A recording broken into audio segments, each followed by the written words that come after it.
Go. All right, and welcome everyone. I am Mike Pettis, Associate Director of Admissions here at Augustana. I'm our primary contact for the school counseling community and our outreach efforts. We are very happy that you're joining us today, and I'll also turn it over to my colleague Rachel so she can introduce herself. Hi everyone, my name is Rachel O'Connell, as Mike alluded to. I'm the Assistant Director of Admission out here in the Chicagoland area. So I'm not based on Rock Island's campus ever. I'm based in the Chicagoland area. There's actually 3 of us in the Chicagoland area, and all 3 of us are on this morning. So I will certainly let them introduce themselves as well. Court, do you want to go next? Hi everyone, it's so great to see so many familiar faces and names in the group. My name is Courtney Wallace. I'm the Director of Admissions in the Chicagoland area. Thanks for joining us today. And good morning. My name is Christian Brown. I am also on the Chicagoland team, so I serve as one of the assistant directors for admissions and cover kind of more like the city and north, directly south territories. Good morning, everyone. My name is Karen Dahlstrom. I'm the Executive Director of Admissions, and just want to echo my thanks for joining us. And I'm excited that you're here and just about all the new things happening at Augustana. Awesome. Thank you, Karen and Courtney and Christian. Well, we're gonna get started because we know you want to learn more rather than just what our names are. So first up this morning is our Executive Vice President for External Relations, Kent Barnds. Kent is going to share some information about kind of the COVID response here at Augustana, our plans to open and reopen campus this fall, as well as some updates to our Peter J. Lindbergh, MD, Center for Health and Human Performance. So I'll turn it over to Kent. Great, thanks Mike, and good morning everybody. It's awesome to see some familiar faces from days of long ago and familiar faces working with you all currently. Thanks for taking some time today, and more importantly, we're going to talk a little bit about what Augustana has done in the past few weeks, but I also know that you as school counselors have had to move mountains to continue to serve your students, serving seniors as they go through the decision-making process, and preparing juniors to commence a college search unlike any college search that any of us could have ever planned. So thank you very much for continuing in your role with a virtual background in a chapel and in a living room and in a bedroom and in a makeshift office to continue to serve the students that we all serve in this college admissions process. So thank you, and thank you for being with us today. I wanted to start by just providing a couple of brief comments about Augustana. Many of you are very familiar with Augustana. Some of you are not as familiar with Augustana. And then I'll talk a little bit about our spring and then what we anticipate the fall to look like. If I had any sort of certainty on that, man, I'd be a millionaire by now, but I'll at least talk about what we think fall might look like at Augustana. But let me start with just some of the basics. Again, many of you are familiar with Augustana, but not everyone is familiar. Augustana College is a private liberal arts college that focuses primarily on undergraduate students. You'll hear in just a few moments from one of my colleagues about the launch of our first master's degree program, which starts in just a matter of days. But we are traditionally an undergraduate liberal arts college with most of our students residing on campus. In fact, all of our first year, second year, third year students reside on campus. Augustana belongs to a network of colleges and universities across the country. We are affiliated with the Evangelical Lutheran Church of America, the ELCA, and there are a network of 26 colleges, including colleges like Muhlenberg and Gettysburg and Wagner and California Lutheran. I tell you this not because our affiliation defines who we are, but it defines what we do at Augustana, and it defines what we do, I think, in really interesting and compelling ways. And I wanted to share those ways with you in just a moment, but a couple of other basic things about Augustana. Our 2,500 students come from across the United States. We have about 40 of the states represented on campus. And about 15% of our population is international. We have about 40 different countries that are represented from across the globe. We've become very diverse internationally in recent years, which has been an added interesting development as we have navigated the past several weeks, which I'll mention in just a moment. But I want to go back to why this association with the Evangelical Lutheran Church of America defines not who we are, but what we do. And there are really three things that I think stand out about an Augustana education and what we do. First and foremost, we are committed to being guides and mentors to our students. Our incredibly talented faculty, staff, and administration challenge students in small, engaged classrooms and in ways that are really interesting. I like to think about our faculty as being passionate guides of the process that each one of Augustana students experiences. Whether that's encouraging our students to think a little bit differently about a subject matter, explore a new topic or idea, or just giving our students time as they sort through the many important questions that college students sort through during their college experience. Our faculty are committed to that, and they're committed to being passionate guides of our students. Second thing that I think is central to an Augustana education is the exploration of ideas. In fact, I'd like to think that each one of our students, when they graduate from Augustana, will be a courageous explorer of ideas. That they will seek new things. They will be trained to solve problems and analyze data and learn to be creative, which I think is something that requires practice. And I think it's something that at Augustana we do exceptionally well. Our students also will be prepared to interrogate data and ideas, ask difficult questions. And I would say that at this moment in our time, there's no more important aspect of a college education than to ask those difficult questions. And this commitment to creating these courageous explorers of ideas and pathways, I think is something that Augustana does exceptionally well because of what we do rather than who we are.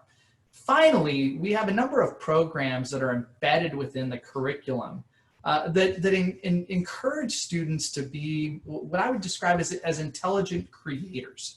You know, whether it's the Senior Inquiry Program, which is our capstone project for all of our students who are required, or whether it's doing collaborative research with a faculty member or with fellow students.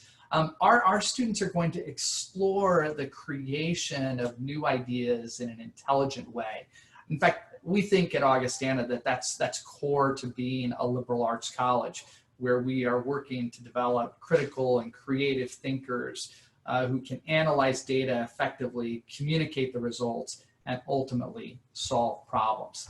That's what we do at this private liberal arts college of 2,500 students in the center of this great country in Rock Island, Illinois, where we're located. So that's a brief introduction to Augustana.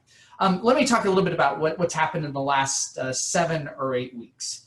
Can we all agree that it's been just a little bit of a whirlwind? I mean, or maybe just been crazy.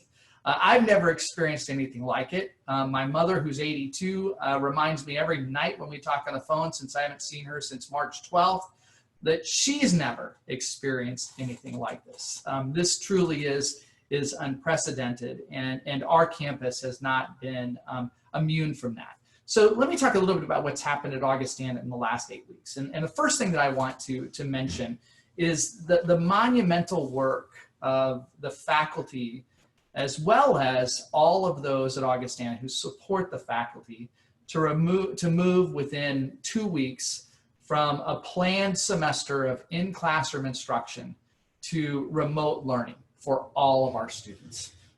It was incredible to see the creativity, the ingenuity, but more importantly, the pride with which our campus community embraced that challenge. And what I really think about most is that our campus community embraced that challenge because they knew that it was critically important, that our students have the opportunity to continue with their education. So we made the transition to remote learning quickly, but also with the idea of maintaining academic excellence for all of our students. We've continued to house about 160 of our students. So through this entire time period, we've had about 160 students who've remained on campus, predominantly international students who were unable to return to their home country. So we've continued to provide instruction, we've continued to feed those students and keep them safe. I think we take great pride in our ability to continue to serve that population.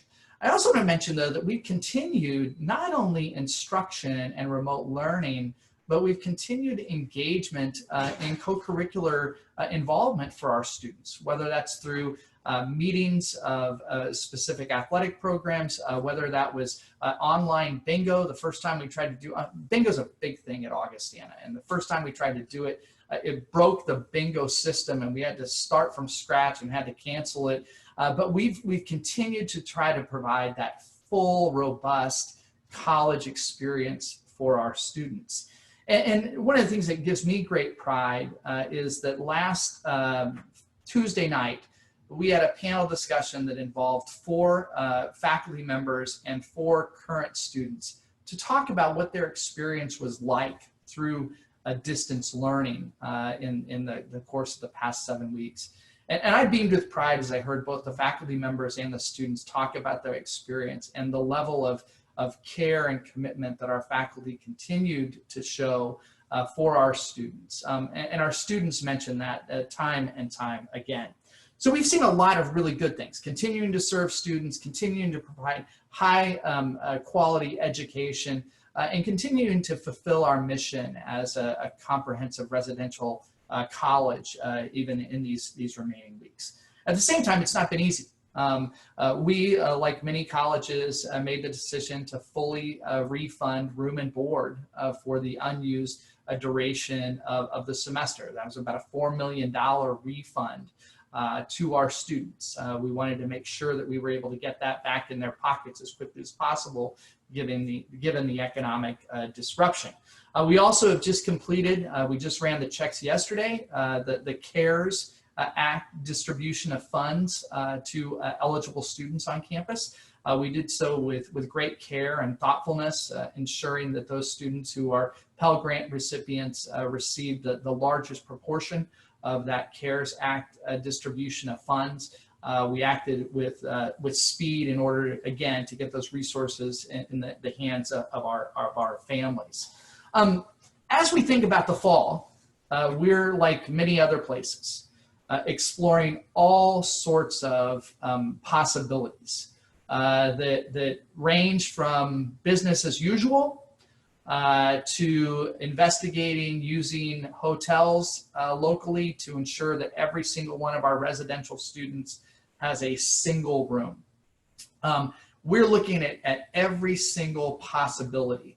But what I want to assure everyone of is that any action that we take will put student and employee safety and health first and foremost. The second thing that we will be focused on is how do we maintain the excellence of an Augustana education as we go through decision making. Everyone is putting in extra time and effort to ensure that the fall, in whatever configuration it has, ensures that Augustana will have an important place in higher education. So lots of things, lots of contingencies. Before I talk about the Peter J. Lindbergh, MD Center for Health and Human Performance, I wanted to conclude in sort of providing an update. And I do want to mention that you're welcome to put any question that you might have in the chat box, and we'll be happy to answer questions throughout. We'll have some time at the end for Q&A for all of my co-presenters. But if something comes up right now, just put it in the chat box and we'll try to address it. Last night I was scrolling through Facebook before I went to bed, and a faculty member who I happen to be Facebook friends with, he's in our political science department, had posted a comment from a student evaluation from this semester. The comment was, of course, from a student, and it reads like this. This is a quote: "Your course has been the most impactful class I have ever taken in my life." And that was from an Augustana student from this semester to a senior member of our political science department. That faculty member went on to say that all of the hard work, all of the effort, the many hours to take a course that was planned to be taught in person, to do it through remote learning, it all paid off with that comment. And I think if there's one comment there, there are probably 2,448 others from students who feel the same way about what Augustana has done and how they've responded through the course of the past few weeks. So that's a quick update. Wanted to, and my colleague Shaun Edmonds is going to talk a little bit more about this, but one of the things that has been sort of delightful through the past few weeks is that Augustana had just broken ground on a brand new $18 million building to support 2 academic programs and also expand a number of athletic programs, which my colleague Mike Zapolski will talk about in just a moment. But the Peter J. Lindbergh Center for Health and Human Performance at Augustana's campus will be a 52,000 square foot building that will be the new home for our kinesiology major, which is off to a great start with 18 new students in the first year class, with another 10 who've declared it as a second option for major. And then I think that we have current students, about 25 students who are currently enrolled who've declared kinesiology as a major. So that academic program will be in the building, as well as our public health program. Public health, let's just be honest, there's no more important academic timing for that program, and that's an expanding program. In addition, the Peter J. Lindbergh Center for Health and Human Performance will house a new pool and natatorium, which will allow us not only to expand our rosters in both men's and women's swimming, but also add water polo for men's and women. And Mike Zapolski, our athletic director, will talk a little bit more about that. The reason I wanted to mention the Peter J. Lindbergh Center for Health and Human Performance, because this is an important project not only for Augustana, but I think it's an important symbol that we're continuing with investing in our future, even as we go through this crisis. Lots of places have building projects, cut back on building projects. We hope about a year from now to have this building open and ready to go. And in part because we've had a great philanthropic support from the Austin E. Knowlton Foundation in Cincinnati, Ohio, which has provided a great deal of the funding for this building. But I think it represents a great investment in our future, which is what Augustana is always doing. We're always thinking about the future and how we can strengthen this institution for the benefit of our students. So I think I'm over time. I'm getting the look from a couple of my colleagues, so I'm going to stop. I welcome your questions throughout, but I'm really glad that you took some time with us. And I'm going to turn things, I think, over to Mike, who is going to introduce our next speaker, is Rachel.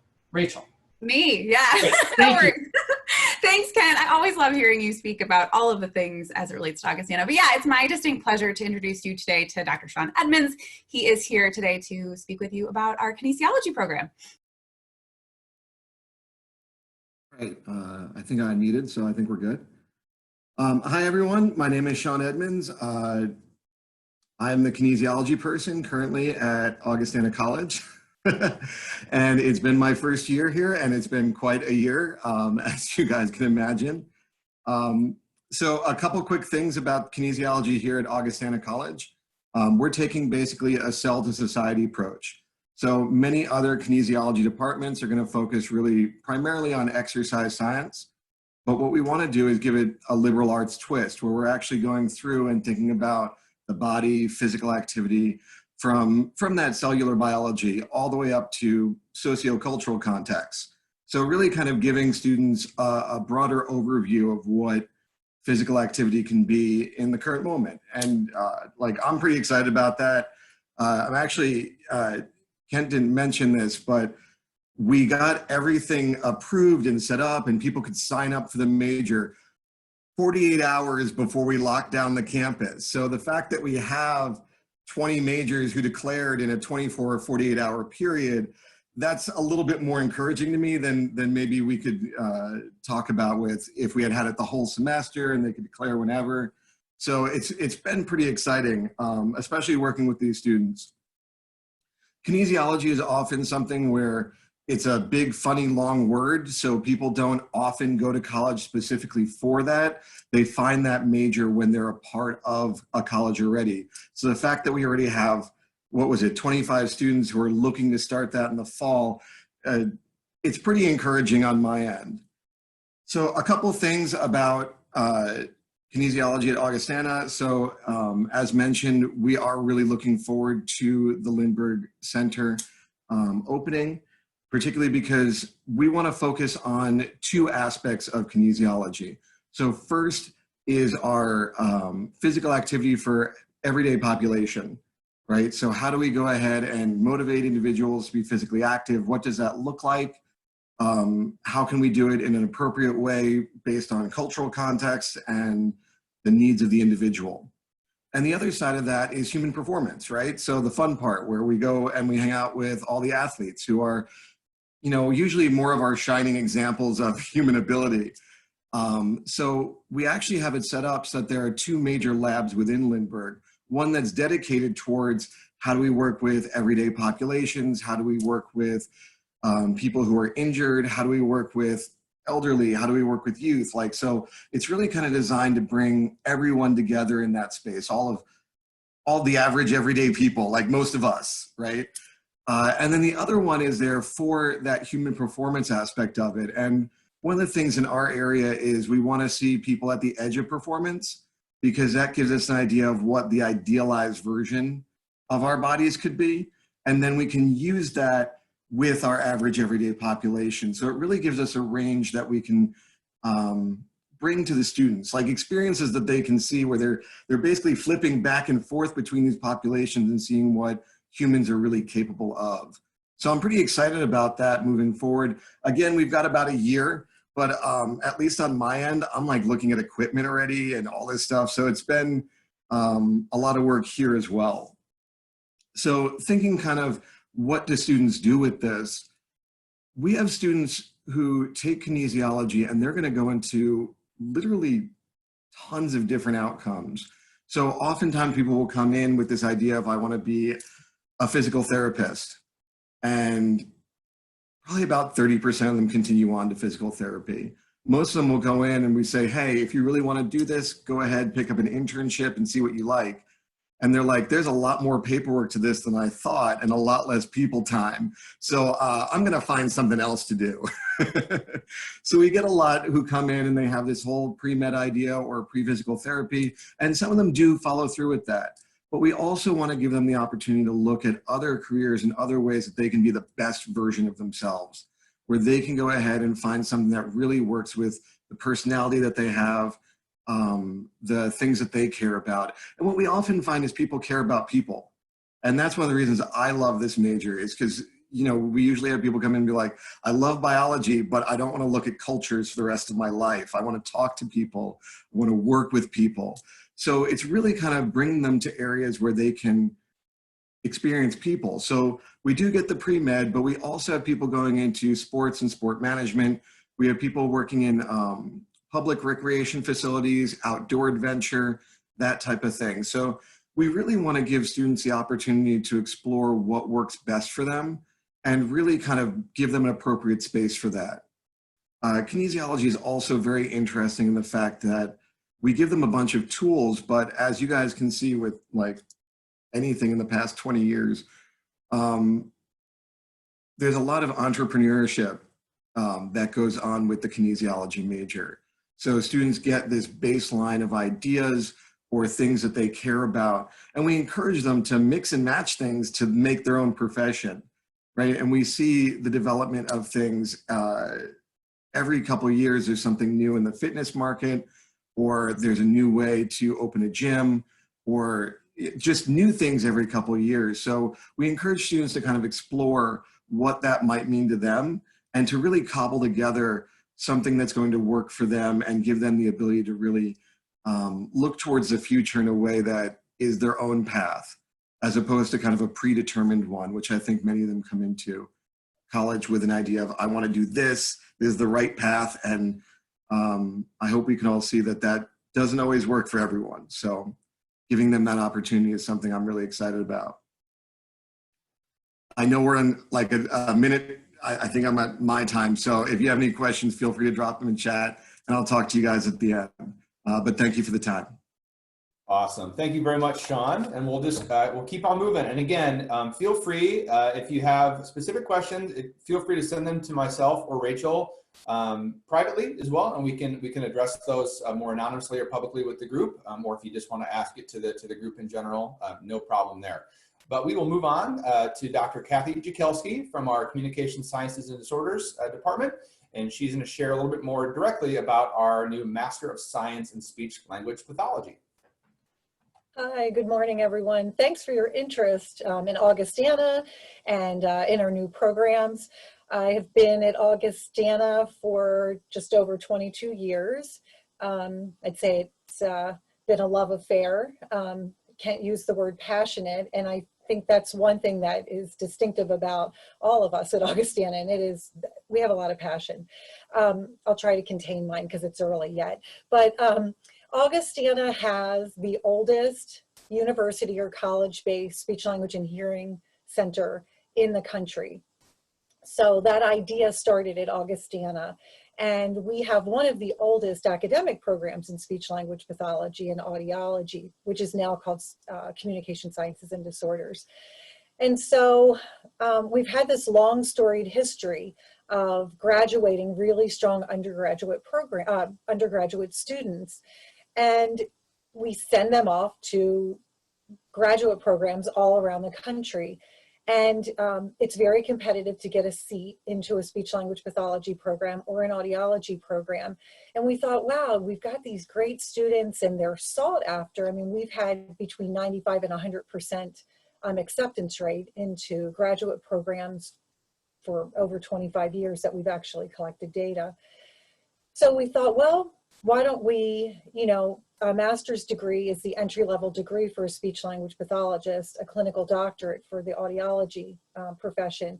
And we thought, why don't we go ahead and keep our own students, as many as we can, and start a master's program. It seemed to be time.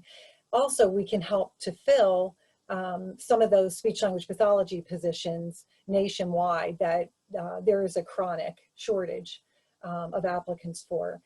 So about 4 or 5 years ago, we started thinking about this. Kent planted a seed for all chairs of departments to think about, and that spurred us on to think about, could we really develop a master's program? Is that what we want to do? And can we do it without sacrificing our undergraduate program? And I think we've done that. So we've built a 2-year program. It starts this June, June 15th, and unfortunately, it will start online with 1 course, and we are doing simulated patient cases, and we are doing teletherapy. So that's how our students are getting introduced to all of this. The majority of students in the program are Augustana graduates, and so they come with a wealth of clinical experience, which is very unique. Our undergraduate program has 3 semesters of required clinical experience in our on-campus speech, language, and hearing center. So that's unique. The good thing is they already have that under their belt. So now that we're going to be moving to teletherapy for the short term, hopefully, and simulated cases, they have the experience to go ahead and launch into that. With their other students who are joining us in the master's program who do not have that experience, we've got a step program to help them work through that. We have an absolutely beautiful new facility. My dream would be that you could come and see our new facility. It is really beautiful. It's outfitted with our own classrooms. It's, 11,000 square feet. The clinic, we have 15 therapy rooms. Anyway, I could go on. It's really a big, beautiful, functional space. We have all the faculty labs. Our faculty are required to have active research agenda. Students are active in all of our research, and that's part of that senior inquiry experience. So I just want to stop there so we can get to everyone, and happy to answer any questions. You can email me or at the end answer questions. Thanks. Thank you so much. So exciting. Thank you, Kathy. I have the distinct pleasure of introducing our Director of Athletics, Mike Zapolski, who is going to talk to us a little bit about some of our new varsity athletics. Good morning, everyone. My name is Mike Zapolski, Athletic Director at Augustana, finishing my 12th year here at the college and 37th year of working in higher education. And we're excited about the addition of 3 new varsity athletic programs at Augustana. But before I get into that, just briefly, Augustana competes as a member of NC2A Division III. For those of you who are not necessarily familiar with intercollegiate athletics, the NC2A is the largest governing body of college sports in the country. There's about 1,100 schools. Division III is comprised of about 450 schools across the country. 80% of them are private, about 20% public. And it's the largest of the 3 divisions. So while our friends in Division I, and the Pac-10, the Big Ten, the Southeast Conference typically grab all the headlines, Division III is actually the largest in terms of membership and in terms of the number of student athletes involved in sports. Probably the biggest definer of Division III is our student athletes do not receive athletic scholarships. The way that they pay for their college is through financial aid that's based upon their academic performance in high school and how they perform on their college board scores and their family's financial situation. We currently sponsor 25 sports at Augustana, and during the current year we had about 660 unduplicated student athletes. And in Division III, I think that term student athlete is valid. I think the model of Division III is was the thought process of when intercollegiate athletics started in the 1800s of how athletics is supposed to be viewed. Our student athletes, they don't have a special place to live, a special place to eat, special classes. They're very integrated on our campus, and really the only way they differentiate themselves is because they have the team gear for their respective team. We take tremendous pride in our student athletes' academic success. There's a program called Academic All-American, which is a very distinct honor for someone who excels at the highest level, both within their sport in terms of performance and also based upon their success in the classroom. Augustana currently has 176 Academic All-Americans, and among those 1,100 NC2A schools, that ranks number 10 in the country. We have more Academic All-Americans than any other NC2A school in the state of Illinois. So that's something that we take tremendous pride in. Each year we have to submit a student athlete graduation rate report. We just submitted our most recent report 3 weeks ago for the cohort of students that entered in 2013. And our student athlete graduation rate was 76%, which was actually 5% higher than the student body as a whole. As far as our new sports are concerned, as Kent mentioned, with the construction of the Peter J. Lindbergh MD Center for Health and Human Performance, we're going to be adding men's and women's water polo as new varsity sports. We are currently in the search process for a head coach.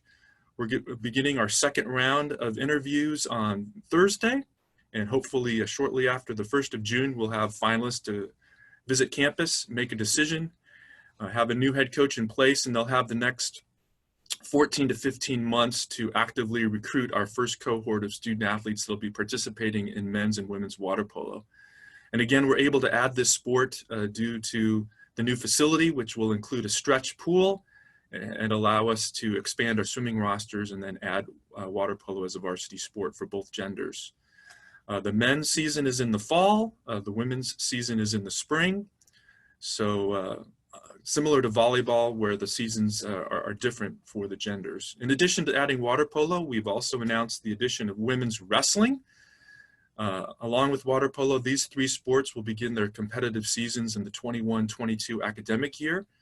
Our current men's wrestling coach, Tony Willert, will assume the responsibility as the head coach for our women's program. He's already initiated the recruiting process for that sport. Our goal after 3 recruiting cycles is that all 3 of these sports will have 18 to 22 student athletes as part of their roster.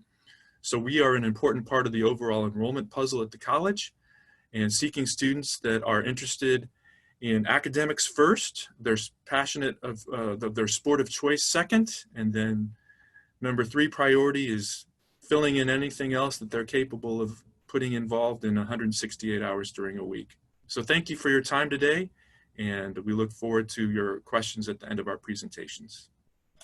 Awesome. Thank you very much, Mike, as well as Kathy and Shaun and Kent. Some very valuable information, we hope, for you all as you navigate this just crazy time that we're all in, especially with your students and their families. We're going to have some time to take some questions now, and we do have a few already, so please feel free to send those in to us either via the public group, or you can send any questions to me or Rachel O'Connell privately. The first question that we received, and this could be answered by both our faculty and or Kent, but how have we been able to build and maintain community during this pandemic, during our distance learning experience? So well, let me start, and then certainly invite Kathy and Shaun as well as Mike. I think they probably all have a perspective on it. I think we were significantly advantaged and that's sort of strange to say that there's any advantage to this. But the fact that half of the semester was already underway, there was familiarity with students, with faculty, students knew who were in the classes. And so I think it really provided a jumpstart to continuing to care in the way that Augustana does. One of the things that stuck out to me when I listened to the panel discussion last week was the number of times that students mentioned that faculty would just send a note or make a call just to check in to see how the students were doing. So I think that in large part, it's part of what we do. It's this uncommon care that happens at Augustana because the way our faculty are programmed to work and the way they choose to work. So I think that there was some advantage, and there was continued just development of those relationships throughout that I think probably helped us maintain a connection. A couple other things that I would mention, and then I invite my colleagues to share any additional information. This also was a broader community effort. We had a team of employees whose traditional work was unavailable, who were constantly calling our students just to do wellness and well-being checks, checking in on them, seeing if there was any policy that they were struggling with, whether they were having difficulty accessing classroom material and technology. We also had 510 alumni step up and write a handwritten personal note of encouragement to every single enrolled student at Augustana as a way to continue to encourage students. And one of the things that I was really excited about, oftentimes a donor gets a note from a student thanking that donor for providing a scholarship or support. Well, our donors stepped forward and said, hey, we'd like to send notes to those students who are recipients of our scholarships. And I think that's been a way that we've been able to maintain contact. But Kathy, Shaun, do you want to talk about how you maintain contact and connection with students? And then Mike, I know that the coaches have been doing things as well. So Kathy, why don't we start with you? I would just say really briefly that as department chair, we, as my faculty in communication sciences and disorders, we decided that we would teach for logistical reasons, because our students are in very different time zones now, or some of them at least, that we would teach asynchronously, but that all of our courses would have a synchronous aspect to it. So all students would get together at some time on a chat. And so we conducted labs, and we mailed them their lab materials prior to each lab so we could all get together and do labs. And so that was really it. And my faculty, we only teach majors, CSD majors, or 99% of the students we teach are our majors. And so we have a really strong sense of community already. So for us, it was like Kent was saying, we wanted to maintain that community. And we all just are still writing a lot of encouraging notes, just constantly. And the fact that we have staff across campus that are doing the same thing. Yeah, it still feels like a community. As hard as it is, it still feels like a community. Yeah, I'm in a little bit of a different situation, as in many of my students are coming from all over campus because the major was just there like a week before. But we've done, as Kathy was mentioning, synchronous, asynchronous discussion boards, and our labs had to be moved online, and most of them are physical labs, but luckily we got through most of the physical labs before we actually went for the break. But for example, we did a historical analysis of basically physical activity at Augustana. So I was actually able to reach out to special collections, and normally we would go over there and we would look at the actual materials, but special collections actually uploaded it all online, and we sorted it into folders, and we kind of were able to do it that way. So I was able to, and that's just one example, but work with other people on campus to bring the resources to the students and give them the closest experience that we could give to actually touching these documents, among other types of things. But I mean, again, uncommon times, uncommon methods. I have been in front of this computer a lot. And that's not just making videos of like, here's our content, and not just the synchronous meetings. And again, kind of like not making it mandatory because students in different zip codes and different priorities. Many of the students that I have elected to kind of go to work during this time period to try to do something. So it's been a challenge, but it's been really interesting, except for the fact that some of them at this point are like at 8 o'clock at night sending me an email saying, can we Zoom chat? And I'm like, this is getting close to my bedtime, but sure, let's do it. So that's been my life for like the past 8 weeks, is just, you know, checking email a lot. But I think that we've been able to, in the vast majority, maintain a lot of community through just kind of showing that we're there. And I think that I've seen that across all of my colleagues, where it's, you know, whether it's a check-in that's more formal, like I send out a weekly email, here's what you got to do because I know time doesn't matter anymore to anyone. So here's the list of what's going on, so let's keep track of that. To kind of the informal ways of checking in, being like, hey, I noticed that you haven't turned something in recently. Is everything okay? So I think that we've been able to maintain it to a larger degree than I initially thought when we broke. So it's been a good experience, at least on my end. From an athletic standpoint, our coaches have been very conscientious about having these type of virtual meetings with their teams throughout the course of the last 8 or 9 weeks. Beginning May the 1st, all of our incoming recruits who had made a tuition deposit were able to participate in those meetings as well. So our coaches have had meetings with that cohort specifically, and also with their entire group. One of our big catchphrases in the Carver Center is the 5 most important words are, it is all about relationships. Augustana across the board is a very relationship-driven institution.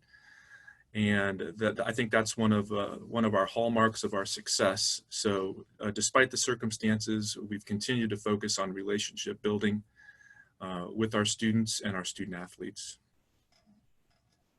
Fantastic. Thank you so much. Another question that we received on the back end, and Kent, this is probably one that will be for you, is any anticipated changes to financial aid packages for the next year? Or would a student with similar stats be likely to get the same aid package this year and next year? Yeah, so great question. Let me address sort of the immediate need. So we have in place a process when a family experiences job loss or a reduction in income, a death in the family, high medical expenses. It's a special circumstance. What we have decided to do is we want to streamline the process for our current students who might be in a circumstance where a parent has experienced job loss or reduction in income. So we have created an emergency grant of $2,500, which we will essentially provide to any student in that circumstance with no questions asked. We'll ask for a letter if if a parent's been furloughed or lost a job.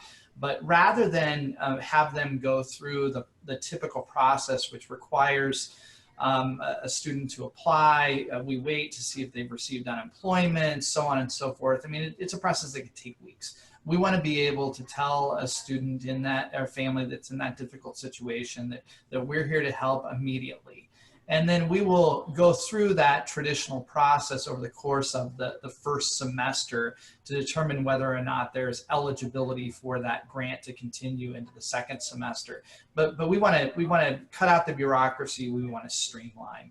In regard to incoming students, we will be working with those students as they experience difficulties and hardships as well. The other question is, what will things look like for the fall of 2021? To be quite honest, I don't know at this moment. As we're looking at some of our initial internal data for the recruitment cycle fall 2020, we attracted the largest applicant pool in the college's history. In fact, we crossed 6,800 applicants this year. Largest applicant pool from students of color that we've ever seen. Largest international student applicant pool ever. Good selectivity, but we are short of what our desired target for the first year enrollment is. And as we've started to look at that, we've got sort of what I would describe as a sandwich effect going on. We're about 40 students short of our target for Pell eligible students. That's an important population, and we pretty generously package those families. We are hearing, though, and you might be hearing this also, that is not uncommon across the country, that Pell students seem to be slower in the decision-making process right now. What we all hope is that they won't opt out of college for the year or altogether. But we're also seeing the other part of that sandwich is our low and no need students did not convert at the level that we thought that they might. So we've got to take a look at all of our packaging parameters as we move forward. That's an exercise that typically takes place in June. We were among those places that extended our candidates' reply date to June 1st. So we'll be dealing with sort of partial information when we have our initial meeting in June to think about packaging parameters for next year. But my gut tells me that we are going to need to invest more financial aid in need-based aid specifically in order to support families as we move forward and out of this crisis. So I hope that answered the question sufficiently. Thank you. And we have a few more to answer here, and we want to be cognizant of everyone's time. So maybe I'll just ask for one response, because it's an interesting question about how Augustana has handled and managed this crisis. So because of what we've had to do, where have we seen an opportunity for growth or improvement at Augustana? Like, for example, I can say from our admissions perspective, we decided to do virtual visits and events moving forward, just not so many of them as we get back to campus. So we know that it is advantageous for many families early on, but do our faculty or Mike have any input there on things that we've had an opportunity to improve on campus due to the changes we've been forced to make? I can add just really quickly, you know, the silver lining is that we have been forced to embrace tech in ways that we haven't before. And, you know, for the good and the bad, we've all learned about the good in tech and what we can do to build community that doesn't have to be face-to-face. And so for me, at least, that, and I think my faculty in CSD, that's been a silver lining. Yeah, it's been good. I mean, this is where our students are moving. So it's been hard, but it's been good. Thank you very much. Rachel, would you like to take the next one? Yeah, so we had another question. I think any of our admissions staff can probably handle this one, but does Augustana admit undocumented students? And if so, how should they mark the social security number spot on the application? Yeah, I'm happy to take that. We do have a number of students who are enrolled, who are part of the DACA program. If the social security number is left blank, that's not a problem. At least as we go through the admissions process. So we're very comfortable with those students. Students who are DACA students at Augustana tend to be students who might be able to commute to campus. We do have some who are residential as well. One of the great things about the state of Illinois, has made it possible that DACA students are eligible for the MAP grant, the Monetary Assistance Program, which we believe is going to make Augustana accessible to more DACA students in the coming years. All DACA students are eligible for our merit-based scholarship program, as well as some of our other, what I would describe as action-based financial aid, so something like our Campus Visit Award, something like the Departmental Open House and Scholarship Competition. So DACA students are eligible for those, as well as talent-based awards in music, theater, and art. So, and then there are, I should also mention that we have an internal loan program. And for the first time this year, we will enable DACA students to borrow through our internal loan program, since they are not eligible to to borrow through the federal direct loan program. So again, a way to bring the cost down and hopefully make Augustana accessible to students. I'm going to follow-up question to that. If students are undocumented but don't even have DACA status, can you touch on that a little bit? Yeah, so DACA is actually a fairly relatively new sort of idea and concept, and once again, we would treat a student, whether they're DACA or not, through the admissions and scholarship process like we would treat any student. They would be eligible for any of our merit and other non-need-based aid. All right. Okay. So we have one more formal question. So if there are any additional ones, please feel free to send those over, but we want to be respectful of your time. This is also a follow-up to those questions that we just asked, but what services does Augustana offer for students who are English language learners? So obviously this applies to both undocumented students, but also our international student body. Yeah, excellent question. And English learner language programs, I think, are more important than ever, not only in higher ed, but across all of education. As Augustana has become more diverse, especially in the international arena, growing from having about 1% of our overall enrollment to 15%, English language learner course instruction has become more important than ever before. And so we do have a specialist on campus to help English language learners. But there is an expectation that all of our students will be able to navigate the classroom successfully. So English language learner instruction is going to be alongside the type of instruction that students are going to have in the classroom.